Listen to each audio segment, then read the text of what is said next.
Benarkah Rusia resmi membuka markas pertamanya tentara bayaran di Saint Petersburg? The officials declined to elaborate on what else is known about the deployment of Syrian fighters to Ukraine or the status or precise scale of the effort. And it is still unclear how many fighters have been recruited. But US officials believe that some are already in Russia preparing to enter the war. According to a publication based in Syria, Russia has offered between $200 and $300 to volunteers who are willing to go to Ukraine and operate as guards for 6 months at a time.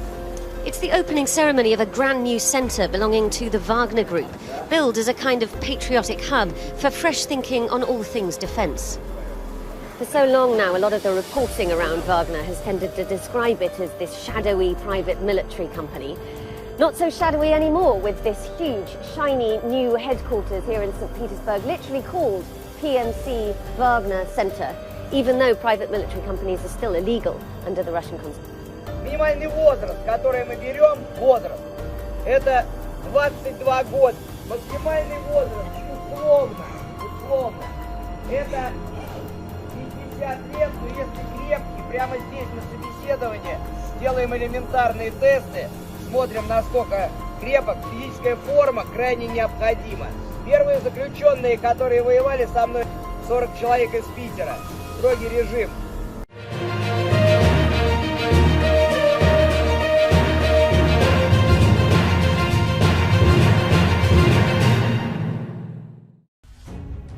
Presiden Rusia Vladimir Putin dikabarkan telah membuka markas bagi tentara bayarannya. Konon tentara bayaran tersebut untuk mendukung dan menyokong agresi militernya di Ukraina. Baru-baru ini dikabarkan Wagner Group, kelompok tentara bayaran Rusia, telah membuka markas resmi pertamanya di kota Saint Petersburg. Al Jazeera melaporkan. Wagner yang dikendalikan oleh Yevgeny Prigozhin, sekutu dekat Presiden Rusia Vladimir Putin, membuka markasnya pada Jumat 4 November 2022. Bangunan yang dijadikan markas Wagner merupakan gedung bertingkat yang di bagian atasnya terdapat tanda Wagner warna putih besar.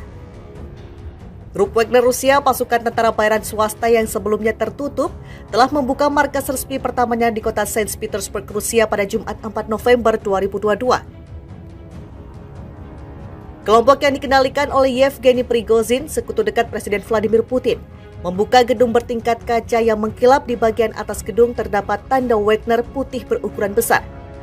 Pembukaan Wagner Center itu dipandang sebagai langkah lain oleh Prigozhin, yaitu mengumumkan mandat militernya dan mengambil peran yang lebih publik dalam membentuk kebijakan pertahanan Rusia.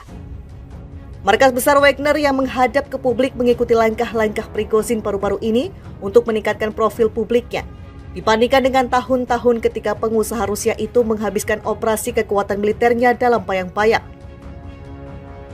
Prigozhin telah membuat serangkaian intervensi belak-belakan tentang kemunduran Rusia dalam perangnya di Ukraina, bergabung dengan pemimpin Chechnya Ramzan Kadyrov dalam menertawakan kinerja para jenderal Moskow. Dia telah lama membantah berada di belakang Wagner, yang tentara bayarannya mendukung tentara Rusia di Ukraina dan telah beroperasi di Afrika, Suriah, dan Libya. Prigozhin bulan lalu secara terbuka mengkonfirmasi untuk pertama kalinya bahwa dia adalah pendiri Wagner. Uni Eropa menuduh grup Wagner yang sebagian besar anggotanya adalah mantan personel militer, melanggar hak asasi manusia dan telah melakukan operasi rahasia atas nama Moskow. Amerika Serikat dan Uni Eropa telah memberikan sanksi kepada Prigozhin atas perannya dalam kelompok tersebut. Pada 2021, Uni Eropa mengatakan grup Wagner bertanggung jawab atas pelanggaran, termasuk penyiksaan dan pembunuhan di luar hukum di Ukraina, Suriah, Libya, Republik Afrika Tengah, Sudan, dan Mozambik.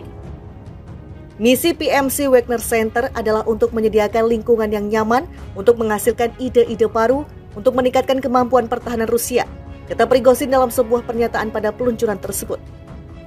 Tidak ada tanda-tanda kehadiran Prigozhin pada pembukaan kantornya. Ia kadang-kadang dijuluki koki Putin karena bisnis cateringnya yang luas yang telah menguasai kontrak dengan pemerintah. Pembukaan gedung perkantoran baja dan kaca yang besar itu dihadiri oleh para veteran berseragam militer dan profesional muda teknologi dan budaya, dengan ceramah dari tokoh nasionalis dan pro-Kremlin yang mengatakan markas besar Wagner akan membantu membuat negara besar kita malah lebih baik.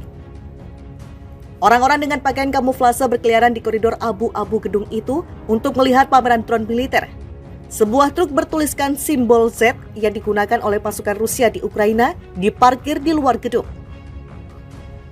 Kami mengundang startup yang terlibat di bidang IT, teknologi industri dan mereka yang mengembangkan ide-ide baru yang siap mereka terapkan di bidang pertahanan nasional, kata Anastasia Vasilevskaya, sekretaris pers kantor pusat itu. Kami tentu tertarik dengan proyek-proyek yang bisa menjadi substitusi impor, kata dia. Sanksi berat terhadap Moskow sejak invasi ke Ukraina telah mempersulit Rusia untuk membeli teknologi senjata asing.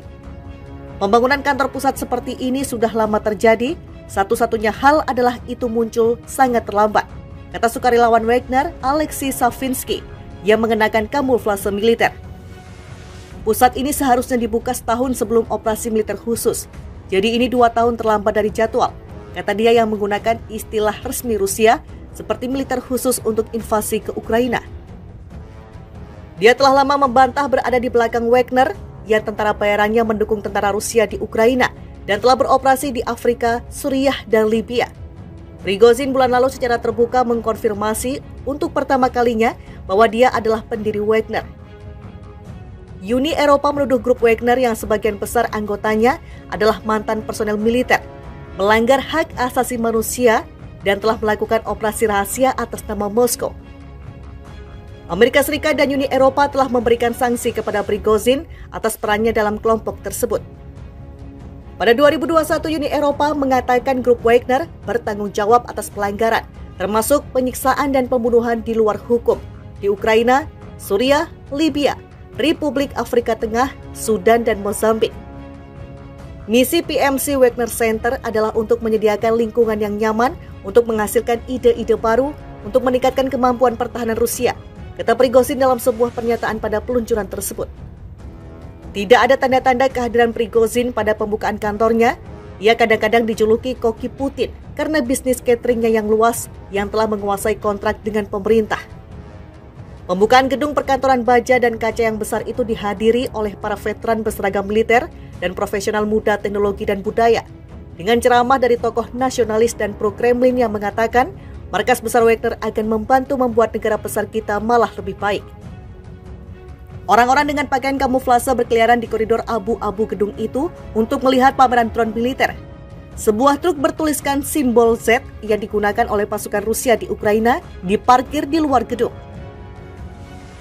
Kami mengundang startup yang terlibat di bidang IT, teknologi industri dan mereka yang mengembangkan ide-ide baru yang siap mereka terapkan di bidang pertahanan nasional, kata Anastasia Vasilevskaya, sekretaris pers kantor pusat itu.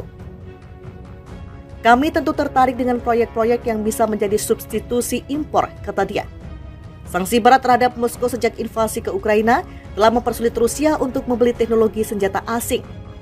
Pembangunan kantor pusat seperti ini sudah lama terjadi, satu-satunya hal adalah itu muncul sangat terlambat, kata sukarelawan Wagner Alexei Savinsky yang mengenakan kamuflase militer. Pusat ini seharusnya dibuka setahun sebelum operasi militer khusus, jadi ini 2 tahun terlambat dari jadwal, kata dia yang menggunakan istilah resmi Rusia seperti militer khusus untuk invasi ke Ukraina.